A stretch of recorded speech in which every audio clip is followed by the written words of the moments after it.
እግዚአብሔር የተባረከ ይሁን። መቼም ልጅ ያላችሁ ሰዎች ታውቃላችሁ። ልጅ ነው ይሄ ነው ብዬ መናገር አልችልም። 8 ዓመት ሙሉ ያመው ነበር። ህመሙም ይጥለዋል። ስጥለው በቃ መጀመሪያ ቀላል ነበር፣ ይፈራገጣል። ነፍሱ እስክትወጣ ድረስ በጊዜ አይተው ማታ ከጀመረ ለሊቱን እንደዛው ያለ። ትምህርት ቤት ለብቻው አይሄድም። ልጆች እየለመን ትምህርት ቤት መሀል ይመለስበታል። ባንዲራ ሲወጣ አንድ ቀን የተከፋውበት ባንዲራ እየተሰቀለ ሳለ ለካ እሱ ተመልሶበታል። ሄዶ ባንዲራውን ያዘ። ልጁ ይስባል፣ እሱ ደግሞ ወደ ታች ጎትታል። አስተማሪው የእሱን ችግር አያውቅም። በኃይለኛ መጣ። አለቀሱ። እዩ ጋር ይዤ ሄጃለሁ 2 ጊዜ ሻሸመኔ። ምንም አልተደረገለትም። ቢሾፍቱ ይዤ ሄጃለሁ ነቢይ ደረሰ ጋር 2 ጊዜ ማለት ነው። ጸለየለት፣ ይመለስበታል። ስመቱት ይመለስበታል። የፈለገው ነገር ሲያጣ ይመለስበታል። ቀን እየቆጠረ ደግሞ ይመጣበታል። ተሰቃየው። የእግዚአብሔር ሰው ፈቃዱ አገልግሎት እዚህ ሲጀምር ይዤው መጣሁ። እሱ ከጸለየለት ቀን ጀምሮ ይኸው ለ3 ወር ልጄ ማረፈ፣ እኔ ማረፍ።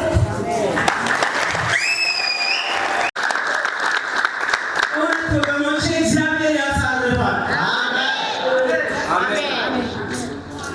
እግዚአብሔር ለታመኑት የታመነ ነው። እግዚአብሔር ስም የጸና ግንብ ነው። የጸና ግንብ ነው ይላል። እኔ ደግሞ ከጽኑ ግንብ ይበልጣል ይላል። እግዚአብሔር የተባረከ ይሁን። ከዛ አልፈን ሴት ልጄ ጨጓራ በኃይለኛ ያማታል። ከዛ በኋላ ይዣት እዚህ መጣሁ። የእግዚአብሔር ሰው ጸለየላት። የቡዳ መንፈስ ነው ብሎ ጸለየላት። እሱ እጁን ካሳረፈበት ቀን ጀምሮ ልጄ አንድ ቀን ጨጓራ ብላ አታውቅም።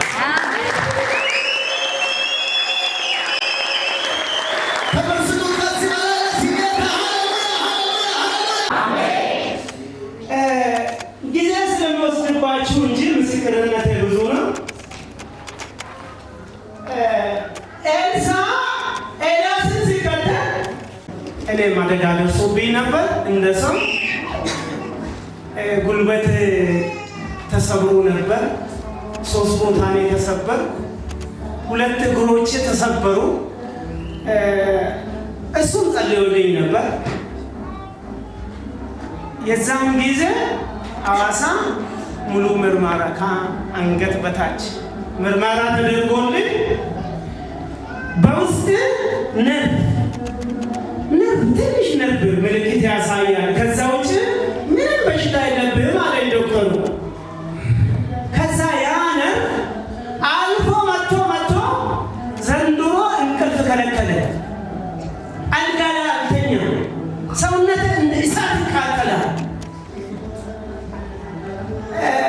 ሰው ብርድ ልብስ ደራርቦ ስተኛ እኔ ውሃ በማስታጠቢያ ከጎኔ አድርጌ ልብስ እየነከርኩ ሰውነቴ ላይ ሲያሳርፍ ያ ልብስ ወዲያው ይደርቃል። እንደዛ እየተቃጠልኩ መጣሁና የእግዚአብሔር ሰው ጸለየልኝ። ከዛ ቀን ጀምሮ እንደ ሰው እየተኛሁ።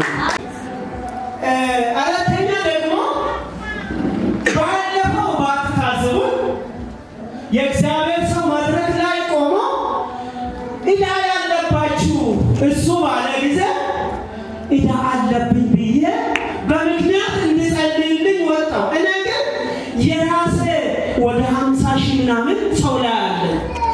በምክንያት እሱ ጸልዮልኝ ሳምንት አልቆየም፣ በሰው ላይ ያለ ገንዘቤ ሁሉ ተመለሰ።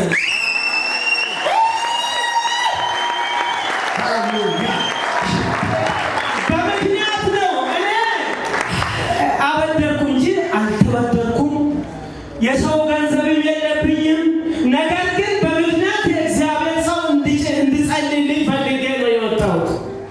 ስለዚህ እግዚአብሔር ሰው ይሄ ነው የሆነልኝ በትንሹ እግዚአብሔር የተባረከ ይሁን። እንደው ባይበዛባችሁ እኔ ተንበርክኬ እናንተ ቆማችሁ አመስግኑልኝ።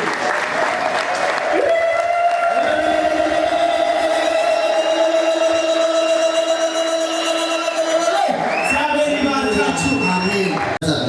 ሰማይ ተባበሪ። እግዚአብሔር አይቀጥ ያንተ እግዚአብሔር ከዙፋኑ ይነሳል። ኢየሱስ ጌታ እግዚአብሔር አምላክ ብዙ በረከት ወደ ቤት አዟል። ከዛሬ ጀምሮ አትጨነቅ።